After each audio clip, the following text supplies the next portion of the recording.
Assalamualaikum warahmatullahi wabarakatuh. Kelompok kami akan mempresentasikan kebijakan fiskal, yaitu implikasi terhadap pengambilan keputusan manajerial. Sebelumnya, saya Alisa Nabida akan mempresentasikan slide 2, 3, dan 4. Definisi kebijakan fiskal. Kebijakan fiskal merupakan instrumen penting dalam ekonomi makro yang digunakan oleh pemerintah untuk mengatur perekonomian melalui dua saluran utama, yaitu penerimaan negara, terutama pajak, dan pengeluaran negara atau belanja pemerintah. Dalam konteks negara berkembang seperti Indonesia, kebijakan fiskal berperan strategis dalam pembangunan infrastruktur, pendidikan, dan kesehatan, sekaligus sebagai alat distribusi kesejahteraan. Oleh karena itu, perumusan dan implementasi kebijakan fiskal memerlukan pendekatan yang komprehensif dan adaptif terhadap situasi ekonomi global maupun domestik. Komponen utama Program Pemulihan Ekonomi Nasional atau PEN, yang pertama ada subsidi dan bantuan UMKM, subsidi bunga dan bantuan likuiditas untuk UMKM guna menjaga keberlangsungan usaha dan lapangan kerja. Yang kedua, bantuan sosial. Bantuan sosial tunai atau BST dan bantuan langsung tunai atau BLT untuk kelompok masyarakat miskin dan rentan.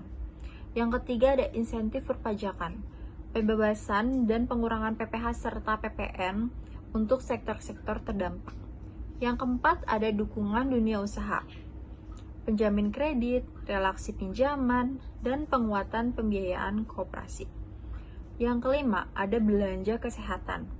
Fokus pada penanganan pandemi, termasuk pembelian obat, alat kesehatan, dan pengadaan vaksin. Kebijakan fiskal Indonesia selama pandemi COVID-19.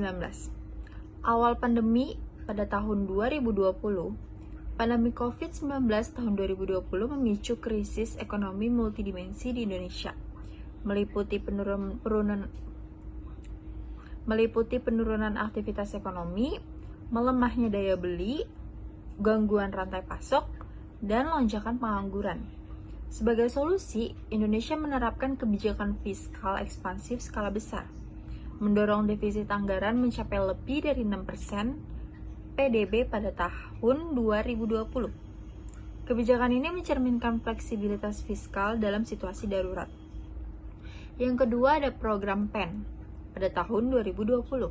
Sebagai bentuk konkret dari kebijakan fiskal ekspansif tersebut, pemerintahan meluncurkan Program Pemulihan Ekonomi Nasional atau bisa juga disebut PEN dengan alokasi anggaran sebesar 695,2 triliun pada tahun 2020. Program ini merupakan respon langsung atas dampak multidimensi dari pandemi dan bertujuan untuk melindungi masyarakat yang terdampak serta menopang sektor-sektor ekonomi strategis. Assalamualaikum warahmatullahi wabarakatuh. Saya Junita Safira akan melanjutkan presentasi dari teman saya Alisa.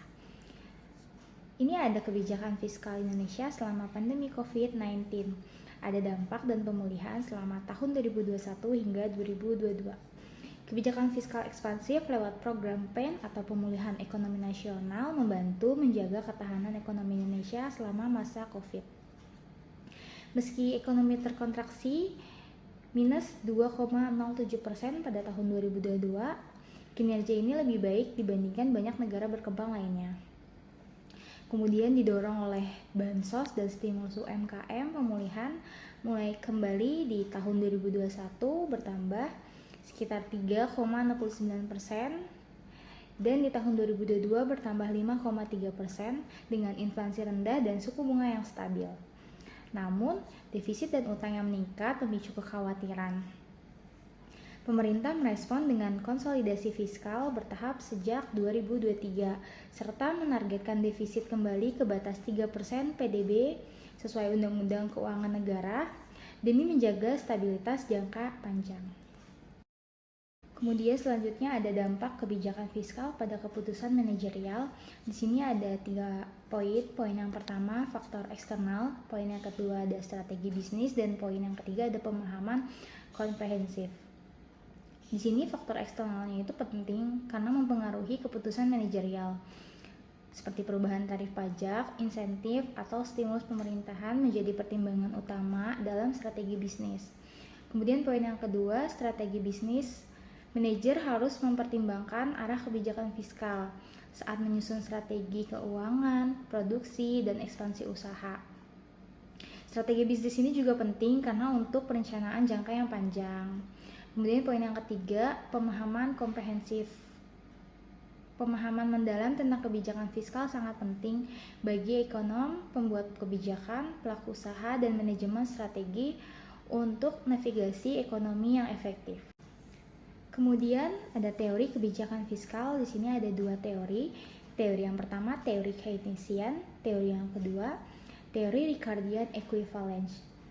Yang pertama, teori Keynesian ini menekankan perlunya intervensi pemerintahan lewat kebijakan fiskal untuk menjaga stabilitas ekonomi, terutama saat permintaan agregat melemah. Ini efektif dalam mendorong pertumbuhan jangka pendek. Kemudian yang kedua, ada teori Ricardian equivalence. Teori ini menyatakan defisit anggaran tidak selalu menaikkan permintaan agregat, karena masyarakat akan menabung untuk mengantisipasi pajak di masa depan serta menetralkan dampak belanja pemerintah. Assalamualaikum warahmatullahi wabarakatuh. Saya Safa Salsabila Putri. Di sini saya akan melanjutkan presentasi dari teman saya Junita. Selanjutnya di sini ada dampak langsung kebijakan fiskal pada UMKM. Yang pertama, itu ada subsidi bunga kredit, yaitu meringankan beban keuangan UMKM agar tetap dapat mengakses permodalan di tengah krisisnya ekonomi. Yang kedua, itu ada bantuan produktif usaha mikro atau yang biasa disebut BPUM.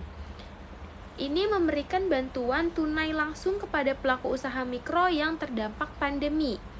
Dan yang ketiga, ada penjaminan kredit modal kerja, yaitu mendorong perbankan menyalurkan pinjaman ke sektor UMKM dengan resiko terkendali. Selanjutnya yang terakhir yaitu ada kesimpulan di mana kebijakan fiskal Indonesia melalui program PEN berhasil stabilkan ekonomi selama pandemi dengan stimulus tepat sasaran untuk masyarakat, UMKM, dan pelaku usaha. Respon cepat ini berhasil tekan kontraksi ekonomi dan pacu pemulihan. Dampak strategisnya yaitu 1. Ada stimulus pemerintah atau sesuai teori Keynes atau dorong permintaan agregat. Yang kedua, ada dunia usaha beradaptasi melalui efisiensi biaya dan transformasi digital. Ini berdasarkan teori Mintzberg.